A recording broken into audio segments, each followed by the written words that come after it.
হচ্ছে হাসিনা পরবর্তী বাংলাদেশে আমরা যে নতুন স্বচ্ছ রাজনীতি দেখতে চেয়েছিলাম সেই রাজনীতিটা আমরা ছাত্রদলের থেকে পাই নাই।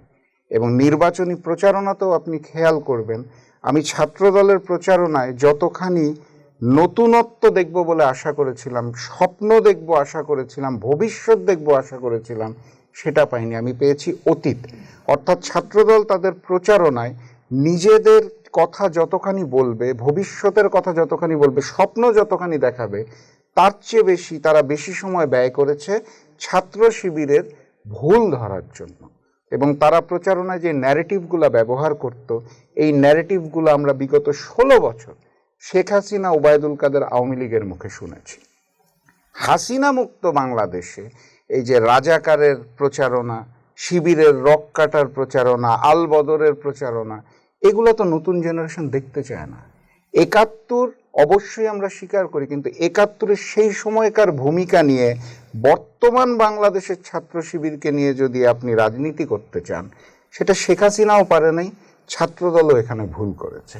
আমি যেটা মনে করি, আপনার মনে থাকার কথা, গণ অভ্যুত্থান ফুলে উঠল, বিস্ফোরণ হলো যখন শেখ হাসিনা রাজাকারের নাতিপুতি এই ন্যারেটিভটা ব্যবহার করলাম। এবং আমরা জানি যে এটা হিন্দুস্তানি ন্যারেটিভ, জামাতকে চাপিয়ে রাখার জন্য। শেখ হাসিনার আমলে তো এই রাজাকার, আলবদর, এইগুলা সাথে বিএনপিকেও যুক্ত করতো। তারা বলতো বিএনপি, জামাত, শিবির একসাথে, জঙ্গি দল, তারপরে কানাডার আদালতে সেখানে সন্ত্রাসী দল হিসেবে প্রমাণ, জঙ্গি দল, মৌলবাদী দল, ইসলামের টাকাও ইনভেস্ট করেছে। রাইট। তো এই জায়গাটার থেকে 5 তারিখের পর mother of democracy Begum Khaleda জিয়াকে যদি আগুন সন্ত্রাসী হিসেবে প্রমাণ করার চেষ্টা করে, তাহলে এর চেয়ে বেশি আর কি থাকতে পারে?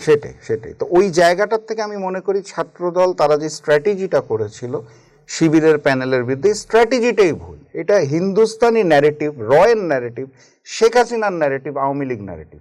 এই ন্যারেটিভকে যখন ছাত্রদল গ্রহণ করলো এবং প্রচার করলো, তখন সাধারণ শিক্ষার্থীরা কিন্তু এই ছাত্রদলের মধ্যেই সেই পূর্বের আওয়ামী লীগের ছায়া দেখতে পেয়েছে। কারণ এই শব্দগুলো কানে আসলেই আমাদের চোখের সামনে সেই বিভৎস আওয়ামী লীগের চেহারাগুলো ভেসে ওঠে। তো সেই একই ন্যারেটিভ বিএনপি বা ছাত্রদল যখন ব্যবহার করে, সেইটার প্রভাব কিন্তু ভোটের মাঠে যেও পড়ে। তা আমি মনে করি এটা একটা বড় কারণ। অতীতে আমরা বিভিন্ন সময় দেখেছি হাসিনা মুক্ত বাংলাদেশে বিভিন্ন রকমের কমপ্লেইন এসেছে যে চাঁদাবাজি হচ্ছে, হিংস্রতা হচ্ছে, সন্ত্রাস হচ্ছে, এগুলোর সাথে বিএনপির নাম জড়ানো হয়েছে বিভিন্ন জায়গায়। একইভাবে কম্পেয়ার যদি আপনি করেন, তাহলে আপনি শিবিরকে দেখবেন 5 তারিখের পর তারা কিন্তু নানাবিধ আয়োজন করেছে, চিত্র প্রদর্শনী জুলাইকে নিয়ে, অথবা সায়েন্স ফেস্ট, অথবা পরিশুদ্ধ পানির জন্য ওয়াটার ফিল্টারের ব্যবস্থা করা। এই ধরনের কার্যক্রম করে কিন্তু শিবির দীর্ঘদিন ধরে মাঠ রেডি করেছে। সেখানে ছাত্রদলের প্যানেল সেরকম কোনো দৃশ্যমান কাজ দেখাতে পারেনি। এবং একই সাথে সর্বশেষ কফিনের পেরেকটা ঠুকেছে যখন তারা হিন্দুস্তান র এবং আওয়ামী লীগের ন্যারেটিভকে গ্রহণ করেছে। এই সব কিছু মিলিয়ে শিবির জয়যুক্ত হয়েছে কত ব্যবধানে, এটা নির্ধারণ করে দিয়েছে ছাত্রদল। আমি যেটা বলতে চাইছি, শিবির হয়তো জিততো, কিন্তু এত ব্যবধানে জয়ের পিছনে শিবিরের যতখানি অবদান, তার চেয়ে বেশি অবদান ছাত্রদলের। ছাত্রদল জয়টাকে তুলে দিয়েছে শিবিরের হাতে।